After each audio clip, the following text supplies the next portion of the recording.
बिस्मिल्लाहिर्रहमानिर्रहीम, अस्सलाम वालेकुम। Welcome to literature online. आज का हमारा टॉपिक है सजेस्टोपीडिया। ये एक मेथड ऑफ टीचिंग है टेफल में और ELT में, इंग्लिश लैंग्वेज टीचिंग में। तो आज हम सजेस्टोपीडिया करेंगे। 1970s में ये इंट्रोड्यूस हुआ था मेथड। इसको इंट्रोड्यूस करवाने वाले जो थे वो बल्गेरियन साइकोथेरेपिस्ट थे और एजुकेटर। उनका नाम था जॉर्जी लोजानोव। उन्होंने ये किया था, उनकी 1960s की जो अर्ली स्टडीज़ थी अबाउट दी सजेशन, उन्होंने किया। उस स्टडीज़ का नाम था सजेस्टोलॉजी, और ये मेथड उस एक स्टडी सजेस्टोलॉजी से निकला और इसका नाम बाद में रखा गया 1970 में suggestopedia. So what is this method? First of all, in this method the teacher works on how human brain works. The teacher focuses an emphasis on how human brain works and how we learn most effectively, how students learn most effectively, ठीक है? And it is based on sensory learning, ठीक है?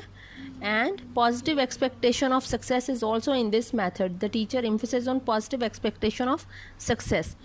And dramatized text, music, songs and games are introduced in this method. ठीक है?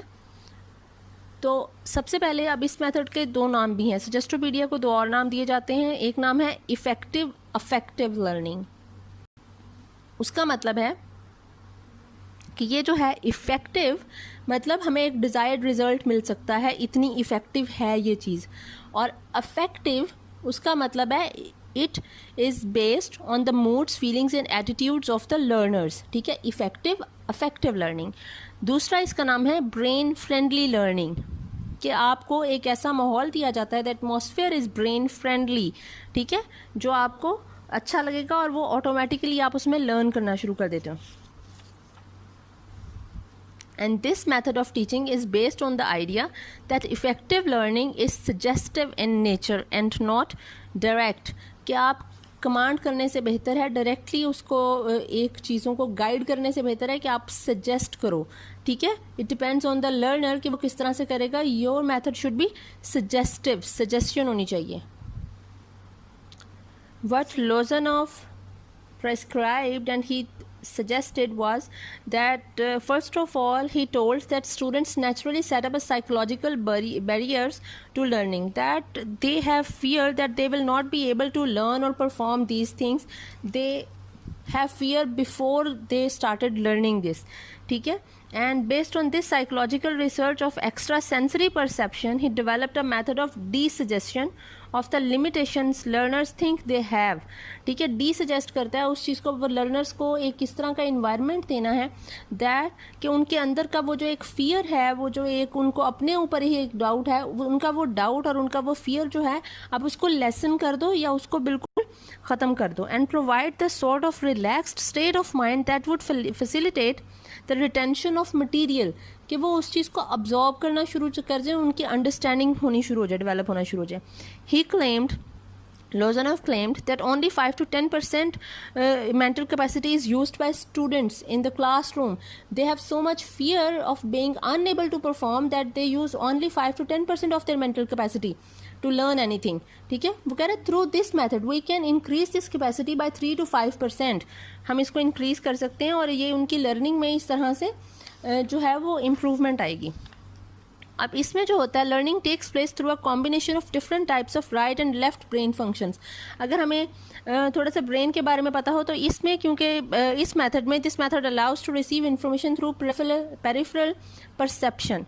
ठीक है, कि आपका जो एक इन्वायरमेंटल आपको एक इस तरह से दिया जाना कि एक रिलैक्स्ड स्टेट ऑफ माइंड में आप जब करोगे और रिलैक्स्ड एटमॉस्फेयर में करोगे तो आप ज़्यादा जल्दी लर्न करोगे उस चीज़ों को।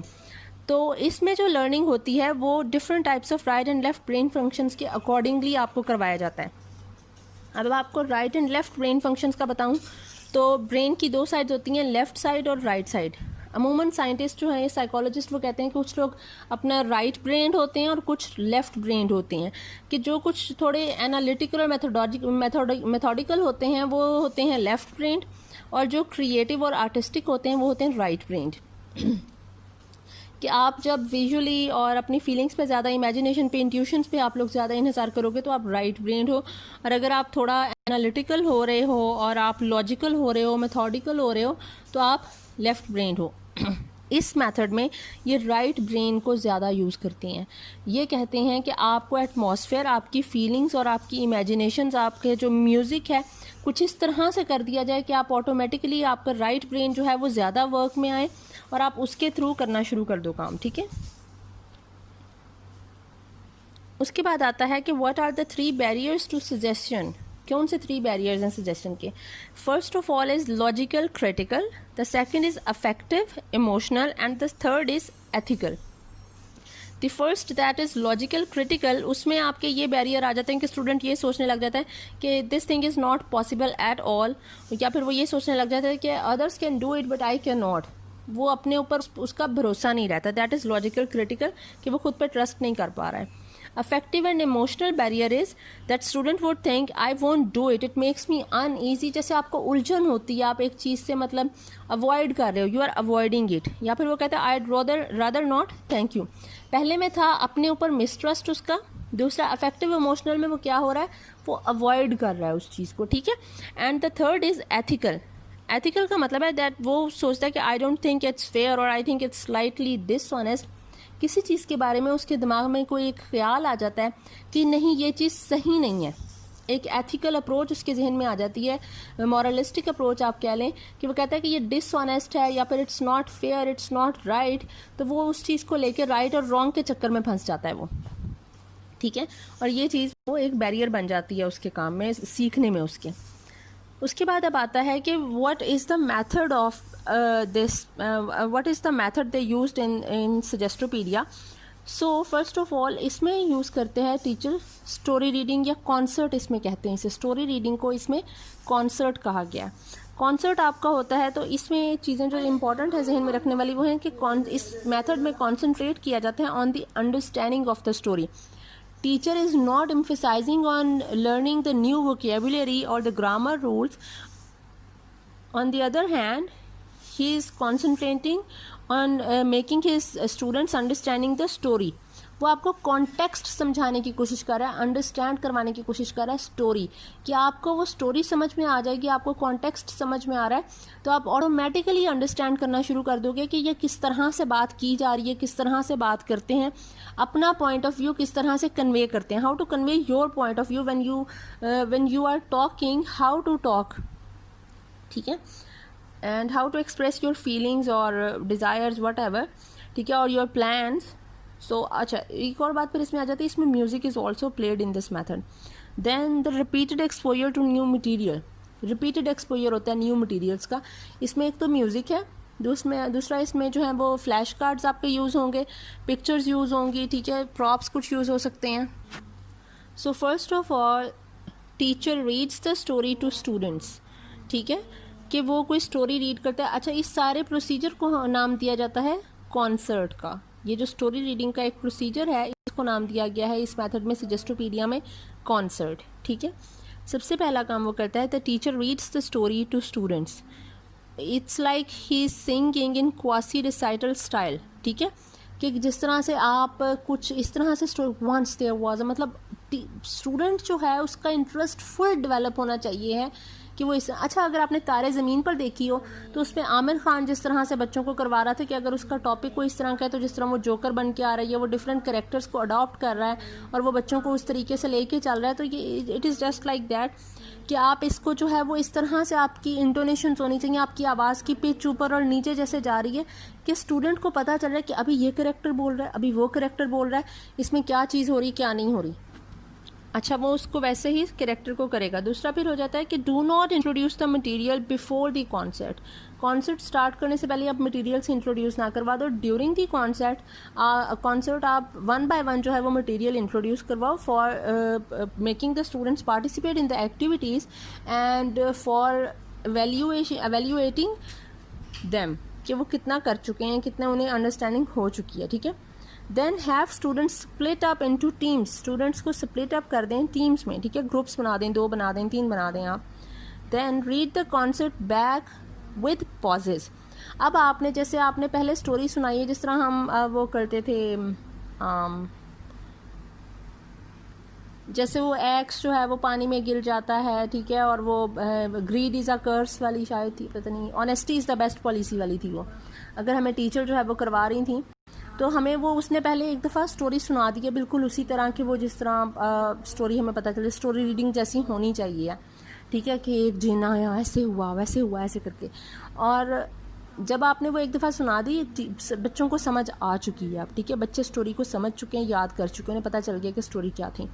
अब आपने दूसरी दफ़ा जब स्टोरी रीड करनी है तो आप उस स्टोरी में ये करेंगे कि आप कहीं पर रुक जाएंगे कि the x fell down in the pause and the students will shout river river river, मतलब इस तरह से, ठीक है। या फिर आप किसी प्रपोजिशन पे रुक जाएं, द एक्स फेल डाउन, तो स्टूडेंट्स कहेंगे कि इन के क्या यूज़ होना है, ठीक है।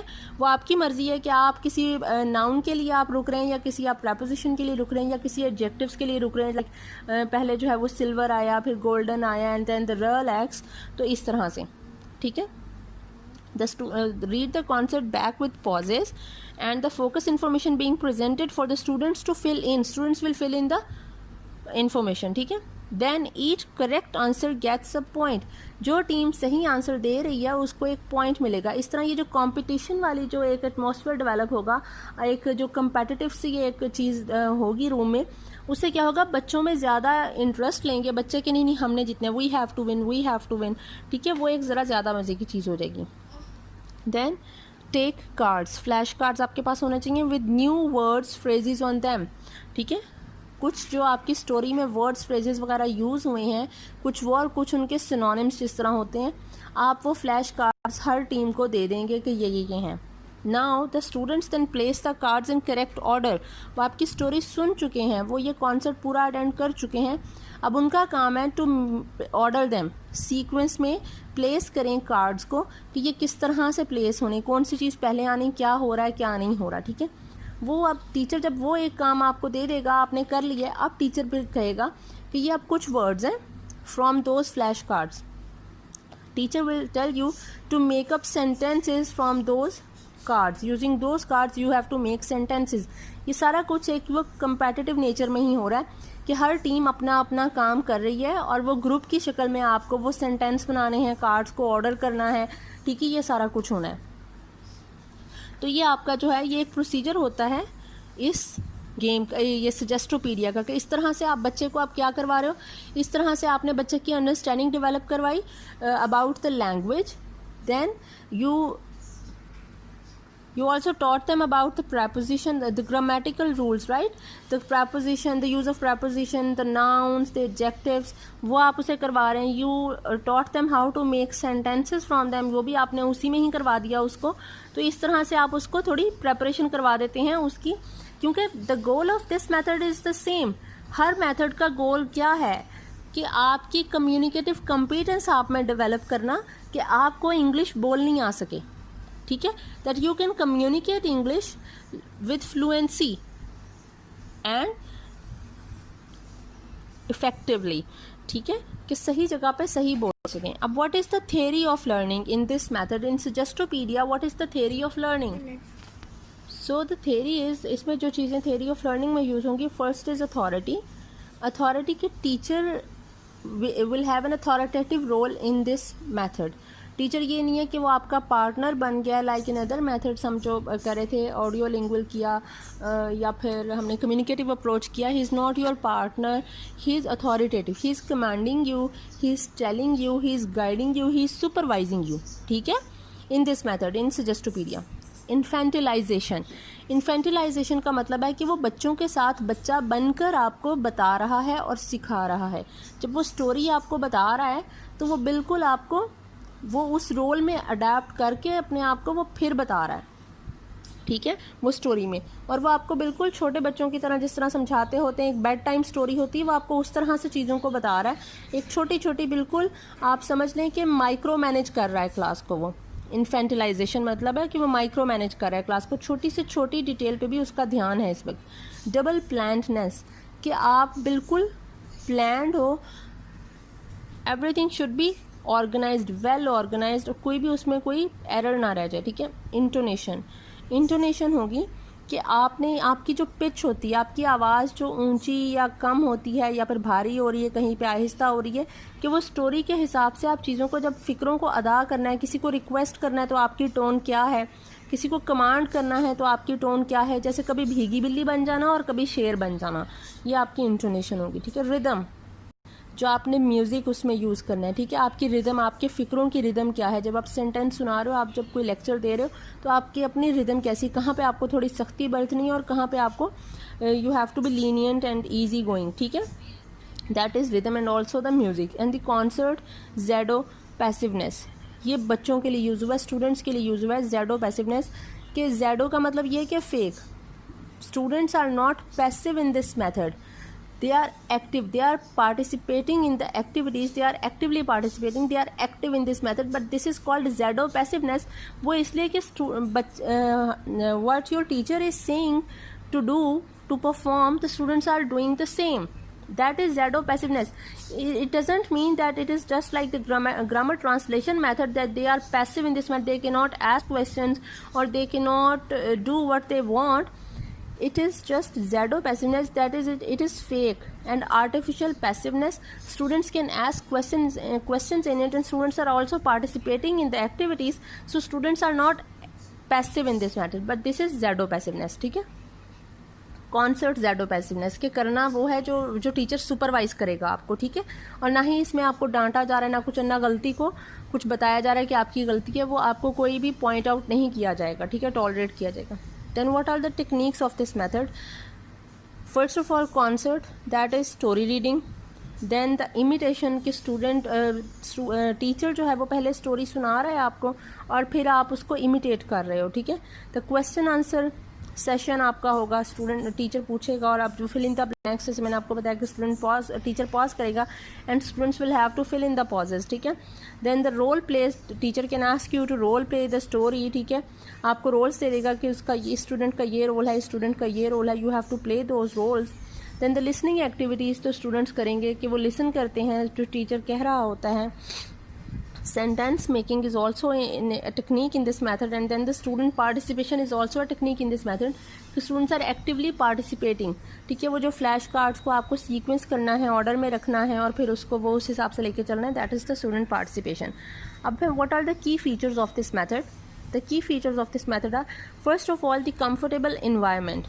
The environment is in this method is very comfortable, that इसमें comfortable environment में क्या जाता है कि आपकी लाइट और एयर कंडीशन और ये वो सारा कुछ बड़ा अच्छा होना चाहिए, कि स्टूडेंट्स जो हैं वो रिलैक्स करें, ना कि वरी कर रहे हो यहाँ पे लाइट नहीं आ रही, यहाँ पे हवा नहीं लग रही है, ये नहीं है, वो नहीं है।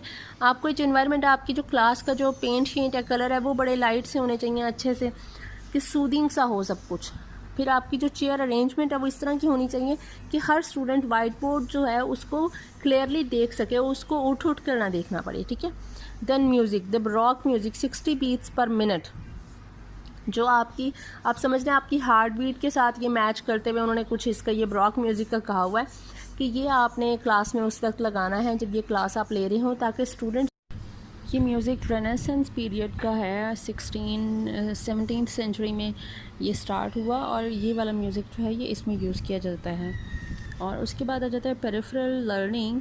इसमें इसका मतलब है कि that the learning is not only direct instructions, you are also learning via indirect situations and your environment through charts, posters, decorative material, जो भी क्लास में प्रॉप्स वगैरह यूज़ हो रहे हैं, जो म्यूज़िक चल रहा है, जो इन्वायरमेंट दिया जा रहा है, everything is giving you something, ठीक है, समथिंग लर्निंग, आप कुछ लर्न कर रहे हो। Then there is another key feature, that is free errors. Free errors means that the errors are tolerated in this method. Teacher does not point you out that you are wrong here, he instead he'll just suggest you that it can be done this way, ठीक है, इस तरह से आपको बता दिया जाता है, या फिर बिल्कुल ही इग्नोर कर दिया जाता है and you just learn it through revision and repetition. Then homework is very limited in this method. Teacher does not give you a homework, बस ये लिख के ले आओ, ऐसे कर लो वैसे कर लो, बहुत थॉरो किस्म का और बहुत ज़्यादा होमवर्क नहीं दिया जाता। He will just ask you to revise what you have learn today. फिर आ जाता है म्यूज़िक, ड्रामा एंड आर्ट। आप जो भी सीख रहे हो वो through music, drama and art सीख रहे हो, कुछ डायलॉग चल रहा है, कॉन्सर्ट हो रहा है, स्टोरी रीडिंग हो रही है. So all these things are included in this method. और उसके बाद आ जाता है advantages and disadvantages of this method. So the main advantages of this method is कि ये बहुत ज़्यादा फ्रेंडली एनवायरनमेंट में होता है. आपका जो क्लास एनवायरनमेंट है that is very friendly and easy going. तो बच्चे के लिए जो लर्न करना है दैट इज़ ईजी. फिर आपका जो इन्वायरमेंट है वो सूदिंग होगा, फ्रेश होगा, तो ऑटोमेटिकली आपका इंटरेस्ट डेवलप होगा. ठीक है. फिर उसके बाद ये कि टीचर्स के लिए इजी हो जाता है कि वो एक फ्रेंडली इन्वायरमेंट में पढ़ा रहे हैं और टीचर ख़ुद भी रिलैक्स फील करता है और इन्जॉय करता है अपनी टीचिंग को. तो ये वाली कुछ चीज़ें. और इसके जो डिसएडवांटेज है, मेन डिसएडवांटेज इसका जो है वो यही होगा. एक तो ये कोई इतना कम्पेटेंट टीचर जिसको सिंगिंग भी बड़ी अच्छी हो और जिसकी इंटोनेशंस भी बड़ी अच्छी हो, प्रोनाउंसिएशन भी अच्छी हो. ठीक है. अक्सर में आपकी वैसे सारा कुछ सही होगा लेकिन आपको स्टोरी रीडिंग नहीं सही तरह से आएगी. और फिर आपका प्रॉप्स को यूज़ करने का तरीका टीचर का बड़ा अच्छा होना चाहिए. मतलब फुली स्किल्ड टीचर होना चाहिए, जो मिलना थोड़ा सा मुश्किल हो जाता है. एक तो ये चीज़ होगी. दूसरा, एक बाकायदा एक स्पेसिफिक इन्वायरमेंट आप दे रहे हो, but it does not mean कि आपको 100% रिज़ल्ट भी मिलेगा. 100% result is not sure in this method. ठीक है. वो वही है कि हम लोग जो हैं वो एक उस पर काम करें कि पॉसिबल है, प्रॉबेबिलिटी है करने की, ये हो सकता है. ठीक है. लेकिन आप ये नहीं कह सकते कि 100% ये काम करेगा, क्योंकि हर बच्चे की नेचर अपनी है, हर टीचर की नेचर अपनी है. एक इन्वायरमेंट की वजह से ही आप ज़्यादा कुछ लर्न नहीं कर सकते हो. ये ज़रूरी नहीं है कि आप में कम्युनिकेटिव कॉम्पिटेंस डेवलप हो जाए सिर्फ एक इन्वायरमेंट चेंज करने की वजह से. काफ़ी सारी चीज़ें आपको, जिस तरह ग्रामेटिकल रूल्स हैं, वो भी आपको कहीं ना कहीं करने पड़ेंगे अगर आपको अपनी कम्युनिकेशन बेटर करनी है. ये कुछ डिसएडवांटेजेस हैं. तो आई होप आपको समझ आ गई होगी. और प्लीज़ अगर कोई क्वेश्चन हो तो मुझसे कमेंट्स में पूछ लिया करें. I will answer you. Thank you so much.